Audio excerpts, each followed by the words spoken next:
Heute begeben wir uns auf ein Abenteuer in die herrlich seltsame Welt der Mikronation. Genauer gesagt untersuchen wir die rätselhafte Geschichte der Republik Molossia, einem selbsternannten Land mit nur 35 Einwohnern, das sich seit über 40 Jahren im Krieg mit Ostdeutschland befindet. Wie ist das möglich, wo es doch die DDR seit 1990 nicht mehr gibt? Unsere Reise beginnt 1977, als zwei fantasievolle Menschen namens Kevin Bau und James Spielman in Portland, Oregon, eine Mikronation mit dem Namen Grand Republic of Wulstein gründeten. Inspiriert von einem britischen Comedy-Film mit dem Titel How to Start Your Own Country über eine fiktive Mikronation, beschlossen Kevin und James, den Witz in die Tat umzusetzen. Laut Kevin selbst wurde die Gründung von Wulstein von der Neugierde getrieben, was eine Nation ausmacht. Er wollte Ideen zur Regierung, Wirtschaft und Kultur erforschen, indem er sein eigenes Land von Grund auf errichtete. Kevin und James besaßen zwar kein wirkliches Territorium, aber das hielt sie nicht davon ab, eine Souveränitätserklärung zu verfassen, eine Nationalflagge zu entwerfen und sogar eine eigene Währung für Wulstein zu schaffen. Zunächst regierte König James, während Kevin als Premierminister fungierte. Spulen wir vor ins Jahr 1983. Kevin Bauk diente nun in der US-Armee und war in Westdeutschland stationiert. Inmitten von Militärübungen zur Vorbereitung auf eine befürchtete sowjetische Invasion aus dem Osten verfasste der an Schlafmangel leidende Kevin eine offizielle Kriegserklärung an die DDR. Nach Kevins eigenen Worten störten die Übungen seinen Schlaf und machten ihn so wütend, dass er der nächstgelegenen Ostblock-Nation den Krieg erklärte, was zufällig die DDR war. Obwohl dies eindeutig eine absurde Geste war, reichte Kevin seine Erklärung pflichtbewusst bei der DDR-Regierung ein.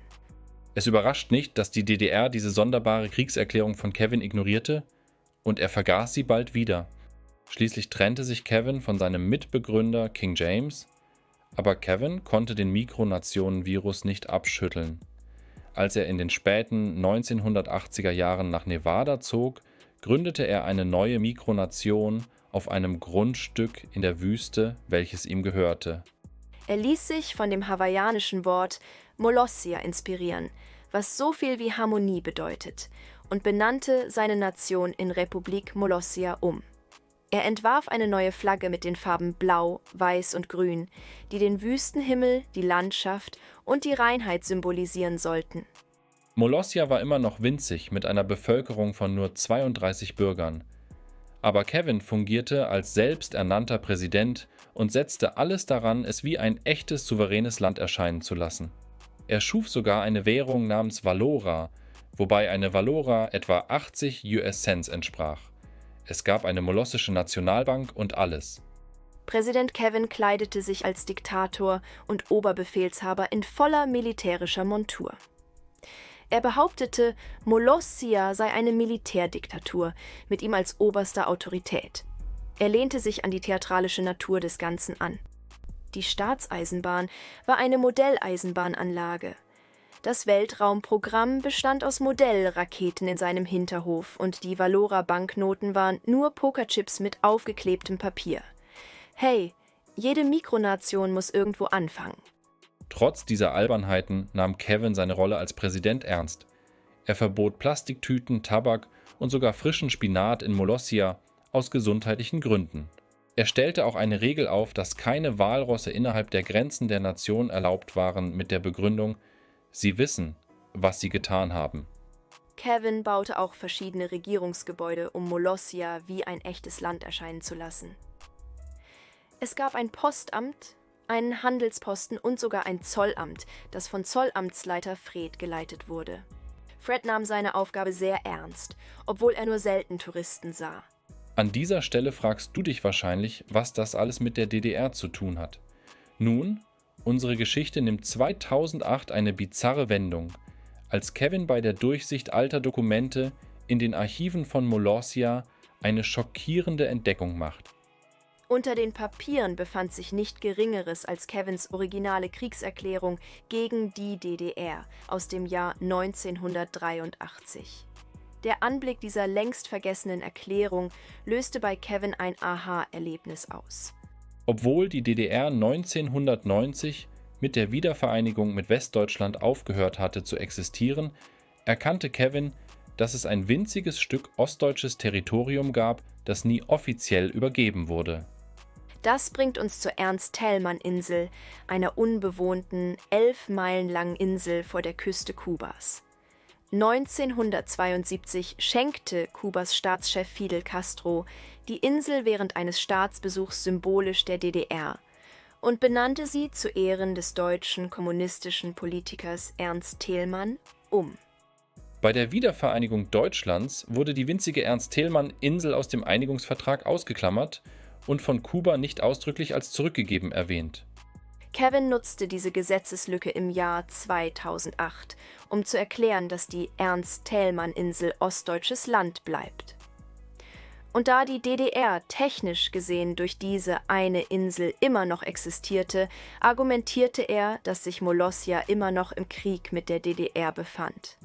Wie Kevin feststellte, lebt auch der Krieg weiter und ein Ende ist nicht in Sicht. Er entstaubte Molossias Kriegsministerium und begann, Kriegsanleihen zu drucken, um die erneuten Kriegsanstrengungen zu finanzieren. Es spielte keine Rolle, dass Kuba klargestellt hatte, dass die ursprüngliche Übertragung der Insel nur symbolisch war. Kevin war davon überzeugt, dass er ein überlebendes Stück DDR gefunden hatte und behauptete, dies sei der Beweis dafür, dass sie immer noch im Verborgenen operierten. In Kevins Vorstellung könnte diese unbewohnte tropische Insel eine ruchlose ostdeutsche Basis beherbergen, auf der möglicherweise Leguane für eine amphibische Invasion trainiert werden. Wie er es ausdrückte, man kann nicht ausschließen, dass dort heimlich trainierte Angriffsleguane leben. Um den Einsatz im Kampf gegen diese imaginäre Bedrohung zu belohnen, gab Kevin sogar eine spezielle Molossia-DDR-Kriegsmedaille für den Einsatz gegen Ostdeutschland aus. Bei dieser Medaille handelt es sich um eine echte ostdeutsche Militärauszeichnung, die Kevin für den laufenden Kampf umfunktioniert hat. Im Jahr 2009 schickte eine verbündete Mikronation Schiffe zur Ernst-Thälmann-Insel, um sie zu überwachen.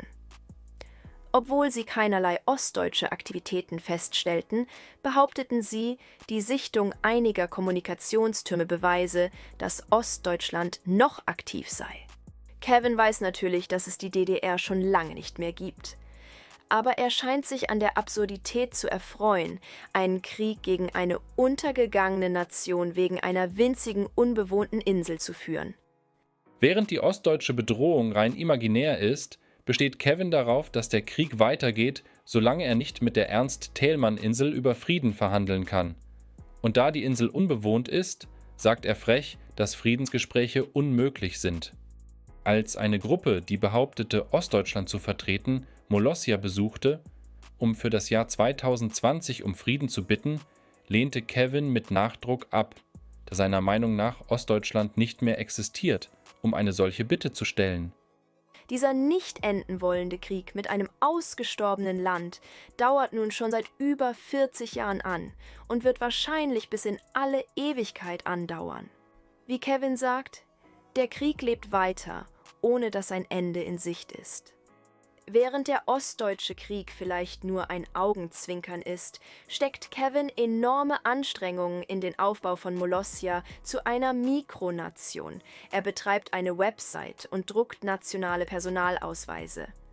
Es gibt sogar einen nationalen Postdienst mit Molossia-Briefmarken. Molossia prägt auch physische Münzen mit Kevins Kopf darauf und verkauft T-Shirts, Flaggen und andere Waren. Der Tourismus ist immer noch minimal, so dass jedes bisschen Einkommen diesem stolzen, aber nicht reichen Land hilft zu wachsen. Kevin arbeitet auch weiter an der nationalen Kultur von Molossia.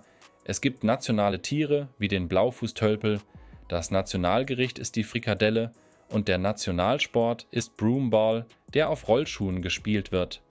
Dieser exzentrische Präsident hat sogar ein molossianisches Zeitsystem mit eigenen Monatsnamen und einem alternativen Kalender entwickelt, der mit der Gründung von Molossia beginnt.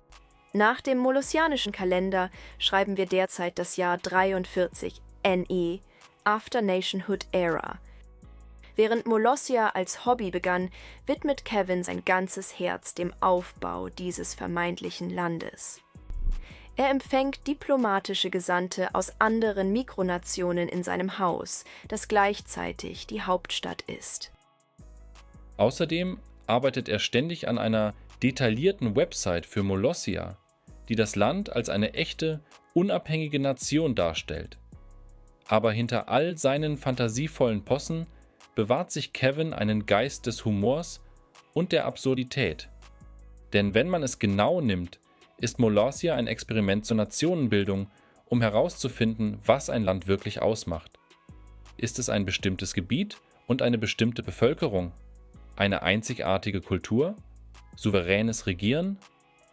Indem Kevin die Form einer Militärdiktatur annimmt, persifliert er auf freche Weise die Willkür von Grenzen und Autorität in unserer komplexen Welt.